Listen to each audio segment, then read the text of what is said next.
სირიაში არჩევნები დაინიშნა. სირიაში დაინიშნა ვადამდელი საპარლამენტო არჩევნები. ქვეყანაში, რომელმაც 13 წლიანი უბედური ომის განმავლობაში, როგორც ამბობენ, 700,000-მდე მოქალაქე დაკარგა, დაინიშნა ვადამდელი საპარლამენტო არჩევნები. უკვე სექტემბერში 200 კაციანი პარლამენტიდან 140 კაცს აირჩევენ. დანარჩენ 70-ს, როგორც ამბობენ, უკეთესი რეპრეზენტატიულობისთვის დანიშნავს დროებითი მთავრობა.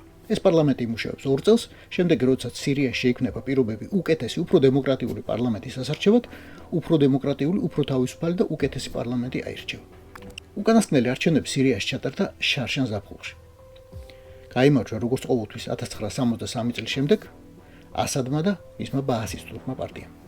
ასადი და მისი მმართველი პარტია გამოვიდნენ და თქვეს, რომ ბრძენმა სირიელმა ხალხმა კვლავაც ბრძნული გადაწყვეტილება მიიღო.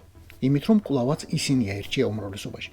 იმით, რომ კვლავაც მათ ჩააბარა ქვეყნის ბედი. იმით, რომ კვლავაც მათ ანდო ქვეყნის გამოყვანა კრიზისიდან. თუ არა და აბა, ომი გინდათო? ეს კიდევ ერთხელ გაგახსენებთ. მოხდა შარშან 2024 წლის ზაფხულში. 2024 წლის დეკემბერში კი ასადმა მოხია მოსკოვში.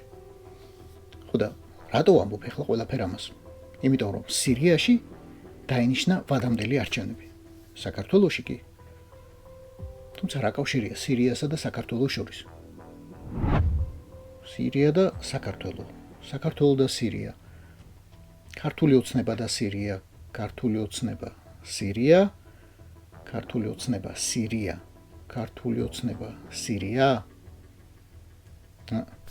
უარესია.